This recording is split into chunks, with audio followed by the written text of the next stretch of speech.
sedimentation added with coagulation. Under normal condition, efficient settling does not occur. मतलब जो first condition, normal condition यानी primary sedimentation है, तब तक आपका एफिशिएंट सेटलिंग नहीं हो पा रहा. अब क्या किया? Efficient settling does not occur, hence coagulant settling is required. Coagulant should remove following impurity. अब देखो इसमें किस किस इम्प्योरिटी को ये रिमूव करता. ठीक, फ्रेगमेंट ऑफ वेजिटेशन, जो फल के छिलके वगैरह हैं, जो सब्जियों के टुकड़े जो थोड़ा फाइन होते हैं, ठीक, उसको. सेकेंड लिखा dissolved organic compound coming from sewage, coming from sewage dissolved organic compound, ये कोलॉइडल को भी रिमूव करता. किसको रिमूव करता है? कोलॉइडल को. और थर्ड लिखा ऑर्गेनिक कलरिंग मैटर, यानी कलर्ड मैटर को भी रिमूव करता. ठीक, क्लियर है? अब ये जो इतना नाम बताया, इसमें आप एक चीज देख रहे हैं कि छोटे पार्टिकल पे ये ज्यादा एनालिसिस कर, कोलॉइड को भी निकाल दे रहा है, ऑर्गेनिक कलरिंग मैटर है, डिसॉल्व्ड ऑर्गेनिक मैटर है, फ्रेगमेंट ऑफ वेजिटेशन. अगला लिखा फैक्टर्स अफेक्टिंग कोएगुलेशन. क्या क्या फैक्टर अफेक्ट करते हैं? ठीक, देखिए पहला लिखा टाइप ऑफ कोएगुलेंट. आप कैसा कोएगुलेंट मिला. देखो मार्केट में हर चीज का मिलावटी या लोकल या कॉपी प्रेजेंट, डिपेंड करता है कि आप कैसा चीज कर रहे. ठीक, इवन जो हमको वैक्सीनेशन भी लगता है उसका भी कॉपी प्रेजेंट. ठीक, तो आपको वैक्सीनेशन भी अच्छी जगह से करवाना चाहिए, ये बोला जाता है. तो कोएगुलेंट अगर आप बोल रहे हो कि मैंने ये यूज किया और क्वालिटी उसकी लो है, तो उसका इफेक्ट भी क्या रहेगा? कम रहेगा. क्वांटिटी और डोसेज जितने की जरूरत है उससे कम क्वांटिटी लोगे तो ये भी क्या करेगा? इफेक्ट करेगा. Characteristic of water such as temperature, pH and quantity of suspended matter. बात आती है पहले टेम्परेचर. टेम्परेचर पे डिपेंड करेगा कि पानी का टेम्परेचर कैसा है, उस पे ये कैसा रिएक्ट कर. सेकेंड है पीएच ऑफ वाटर पे, और तीसरा सस्पेंडेड मैटर. ठीक, अगला है टाइम एंड मिक्सिंग मेथड. सबसे इंपॉर्टेंट है कि आप किस टाइम पे कौन सा काम कर रहे हैं. आप बोलोगे कि मैं बाद में पढ़ लूंगा पेपर के बाद, तो वो कोई काम का नहीं. आपको पढ़ना कहाँ पड़ेगा? पेपर के पहले. एग्जैक्टली जब आप मिक्स कर रहे हैं कोएगुलेंट को, तो आपको मिक्सिंग पहले ही बार में करनी है या फर्स्ट टैंक में ही कर, बाद में नहीं करोगे कि आखिरी पहले सेडिमेंट हो जाओ फिर मैं मिलाऊंगा. ठीक, तो ऐसा नहीं कर सकते. दूसरा, मिक्सिंग करते टाइम पैडल कैसा चल रहा है और चलते टाइम वो प्रॉपरली मिक्स कर रहा है कि नहीं, ये भी इंपॉर्टेंट. अगला है कॉमनली यूज्ड कोएगुलेंट. अब ये सबसे इंपॉर्टेंट पॉइंट है इस पूरे पेज का.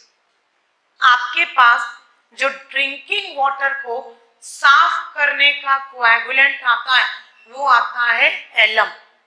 एलम को हिंदी में बोलते हैं फिटकरी. फिटकरी देखा होगा घर पे मम्मी लोग यूज करते हैं. ठीक, टैंक गंदा हो जाता है तो डाल देते हैं एक डल्ला फिटकरी का.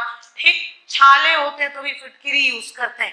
ठीक, अब उसका लॉजिक क्या है? उसका लॉजिक ये है, ये क्या करता है, जो पार्टिकल्स जो हैं उसको कोलॉइडल उनका फ्लूक्स बना के उसको रिमूव करता है. ठीक, तो एलम का पूरा नाम है एल्यूमिनियम सल्फेट. कल क्या लिखा था फॉर्मूला इसका? बोलो, Al2SO4 18H2O. ठीक, ये है इसका फॉर्मूला. एटॉमिक वेट कितना आया था? 666. ठीक, ये नेक्स्ट क्लास में इसका पूरा केमिस्ट्री पढ़ेंगे. आगे बोला कोप्रास, और ऐसा ही आता है क्लोरीनेटेड कोपरा. ये कॉपर नहीं है, ये copperas. Ferrous sulphate. Copperas copper नहीं है, ये क्या है? Ferrous sulphate. इन दोनों को बोलते हैं आयरन का सॉल्ट. क्या बोलते हैं? Iron salt. तो नाम मिसनोमर है, बोल रहा है कोप्रास और बोलता है आयरन का सॉल्ट हूं. अब जब आयरन सॉल्ट की बात आती है तो ड्रिंकिंग वाटर के ट्रीटमेंट में इसको यूज नहीं करना चाहिए, क्योंकि आयरन के साथ सबसे बड़ी दिक्कत है ये कलर और बैड टेस्ट छोड़ता है। ठीक, पानी जो है बासी टेस्ट आने लगता है। इसलिए हम जब भी सीवेज वाटर को ट्रीट करते हैं कोएगुलेंट डाल के, तो वहां पर मेरे को आयरन सॉल्ट ज्यादा प्रेफरेबल है। बट ड्रिंकिंग वाटर के लिए कौन सा प्रेफरेबल है आपका? एल्यूमिनियम का सॉल्ट। इसके अलावा है sodium aluminate, magnesium carbonate, poly electrolytes. ठीक, क्या है? Poly electrolytes. क्लियर है इतना? चल, अब इसके बाद आगे क्या लिखा हुआ? आगे लिखा है एलम के बारे में और इसके टेस्ट और इनके इंपॉर्टेंस को लिखा।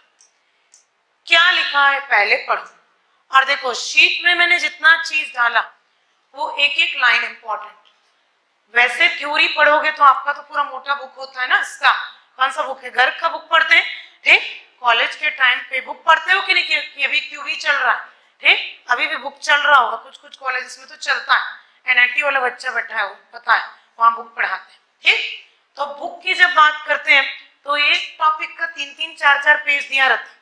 मैंने उसका कॉम्पिटिटिव एग्जाम के हिसाब से क्रक्स आपकी शीट में दे दिया। ठीक, क्या लिखा? Alum, alum is good for sedimentation of drinking water. PH range कितना है? 6.5 से 8.3।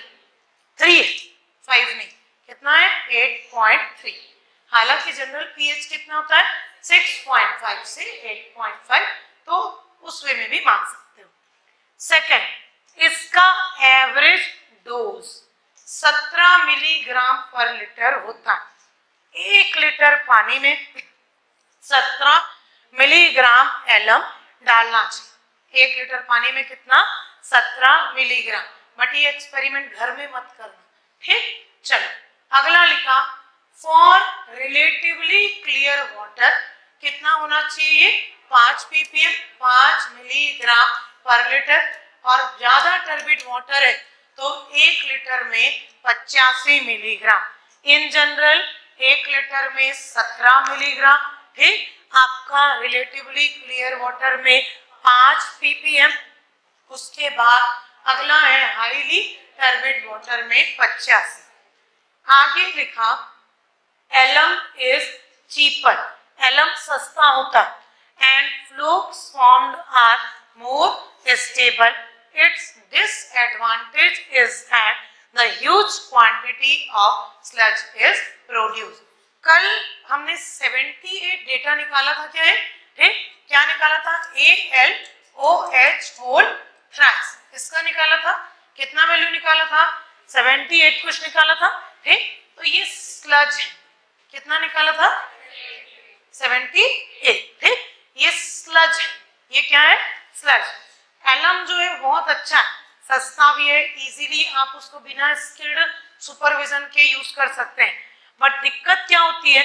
इसमें बहुत ज्यादा नीचे कचरा जमता है, जिससे बार बार आपको टैंक को क्या करना पड़ता है? साफ करना पड़ता है। आगे लिखा, alum also reduces colour, taste and odour. ठीक, आगे लिखा कोपरास। ठीक, डायग्राम में एक बार और देख लेते हैं, कुछ है क्या एक्स्ट्रा? ठीक, ये हो गया आपका कंडीशन, ये हो गया प्रोसेस। ये प्रोसेस में कोएगुलेंट ऐड कर रहे हैं। एक बार इसके पॉइंट्स को पढ़ देती हूं मैं।